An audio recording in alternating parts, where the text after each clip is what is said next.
आज मी या ठिकाणी शांत बोलायला उभी नाहीये, तर आज मी या ठिकाणी इतिहासाचा आवाज बनून उभी आहे. तो आवाज होता त्या काळातला, ज्या काळामध्ये मुलगी म्हणजे गुलाम, ज्या काळामध्ये शिक्षण म्हणजे गुन्हा, त्या काळामध्ये एका स्त्रीने समाजाला आव्हान दिले. तो आवाज ज्या काळामध्ये स्त्री म्हणजे गुलाम, ज्या काळामध्ये शिक्षण म्हणजे फक्त पुरुषांची मक्तेदारी होती, त्या काळामध्ये एका स्त्रीने समाजाला आव्हान दिले.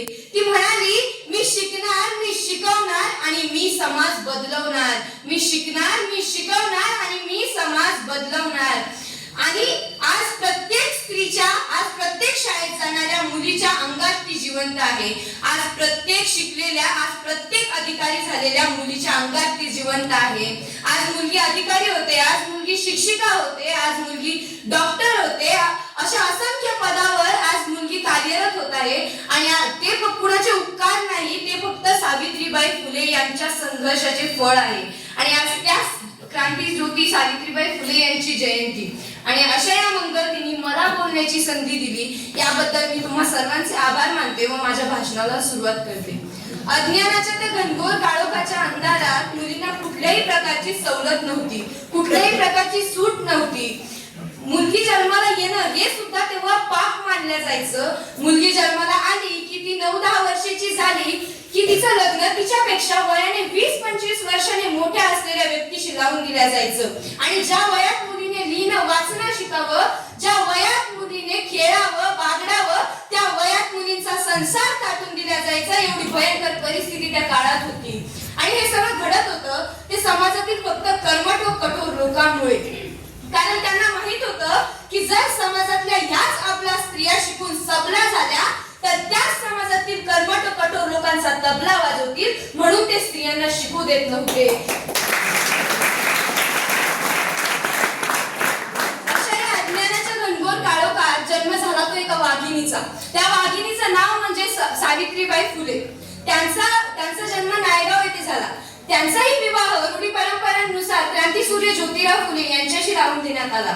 मित्रांनो, लोक म्हणतात की सावित्रीबाई शिकल्या, सावित्रीबाईंनी मुलींना शिकवलं. हे सगळं वाचायला, लिहायला, बोलायला फार छान वाटतं, परंतु त्यांनी हे सगळं कसं सिद्ध केलं, हे कोणत्या परिस्थितीत केलं, याचा जेव्हा आपण आढावा घेतो तेव्हा सावित्रीबाई या कोण होत्या हे लक्षात येतं.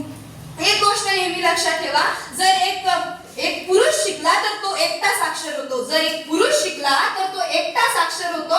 आणि जर एक स्त्री शिकली, एक मुलगी शिकली तर ती संपूर्ण घराला साक्षर करते, ती संपूर्ण घराला.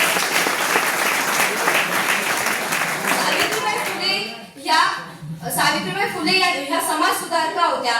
त्या लोकांनी त्यांच्यावर फार अत्याचार केले. त्यांनी ज्योतिराव फुले यांच्या मदतीने भिडेवाडा येथे मुलींची पहिली शाळा सुरू केली.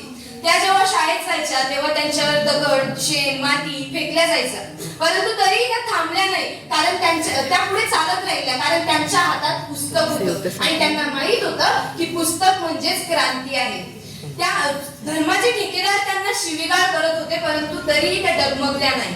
सावित्रीबाई फुले ज्या काळात होत्या त्या काळामध्ये स्त्रियांची परिस्थिती अत्यंत दयनीय होती. स्त्रियांना कुठल्याही प्रकारच्या सोयी नव्हत्या. विधवा स्त्रियांची परिस्थिती फार खराब होती आणि त्यांना बघून सावित्रीबाईंना फार दुःख व्हायचं.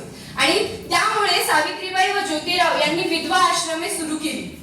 त्यांनी जेव्हा विधवा आश्रम सुरू केली तेव्हा त्यात खूप साऱ्या महिलांचा सहभाग होता. आणि त्यांनी त्याच एका आश्रमातला एक मुलगा दत्तक घेतला. त्याचं नाव होतं यशवंत. त्याला पण शिकून सवरून पुढे डॉक्टर केलं. सावित्रीबाई फुले ह्या एक समाज सुधारका होत्या. त्यांच्याकडून गरिबांचे श्रम पाहत नव्हते.